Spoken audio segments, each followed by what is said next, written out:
Hello, this is an analysis on the Super Mario Kart chapter of John Green's The Anthropocene Reviewed, Essays on a Human-Centered Planet. The purpose is to explain Green's experience with Super Mario Kart and its nuances. The audience is readers of the book, which can be anybody in the general population, students, and followers of Green's work. The speaker is John Green, a middle-aged author giving insight into his experiences, and the situation is Green connecting his memories and experience of playing Super Mario Kart to similarities in real-world competitive spaces. This is a basic summary of the chapter provided for context. These are listed in order of appearance in the chapter. Firstly, Green explains what Super Mario Kart is, then he reminisces about the connections formed with his peers and facilitated by playing the game. Then he goes into the changes and constants of the game from then to now. And then he goes into comparisons of the way boosts work in real world and its irony. I'll go through Kairos, diction, pathos, and juxtaposition. Firstly, Kairos. John Green uses flashbacks to his past at high school, one full of happy memories and a togetherness fondly remembered. The sentence within the flashback emphasizes nostalgia and reminiscence as an appeal to Kairos. He personalizes the experience of playing Mario Kart by describing it along with his friends, so trying to outturn my friends Chip and Sean. He explains that the game was a medium for conversation about other topics, which brought him and his peers together. He uses Kairos to describe Super Mario Kart as an enjoyable experience that facilitates a sense of community and closeness with other players, as Mario Kart can provide harmless fun and is detached from the normal cutthroat-like environment of real-world competition. Now I'm going into diction.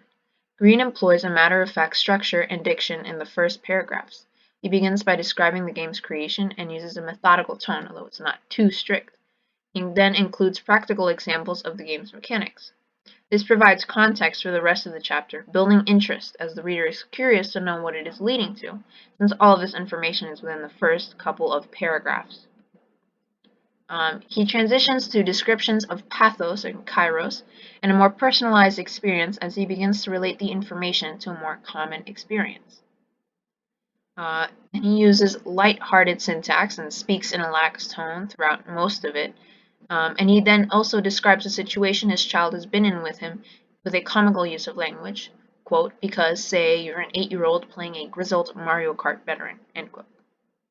Now into pathos and interwoven appeal, because pathos is a very large part of this chapter, and so it is present through many other uses of appeals and devices. So transition through diction. The use of I and descriptions of we and us after giving practical information is a clear appeal to pathos through a mode of language, and another example is here. So incredible, and for me, novel joy. So that's an example of a mode of language. Another is emphasis through kairos. So through the use of kairos as an appeal, pathos is automatically included into the heartwarming descriptions of Green's childhood memories.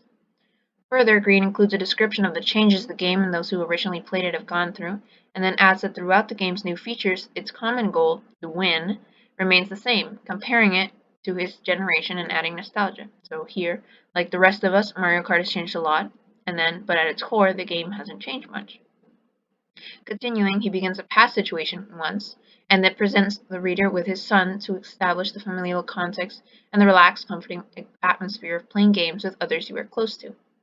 His establishment of his standing with the game, 26th year of regular Mario Kart play, coupled with the later short sentence of I ended up finishing 4th, emphasizes a comical tone and establishes the levity with which he holds the game, and by expressing no anger or frustration for losing. He has a bit of a sullen tone that he loses to his 8-year-old in Mario Kart, but that's tinged with comedy, and he's not seriously disgruntled. Now into juxtaposition. Green juxtaposes Super Mario Kart game mechanics, which could seem trivial, to the real-world systems that work in a way opposite to the assistance provided to players who are behind.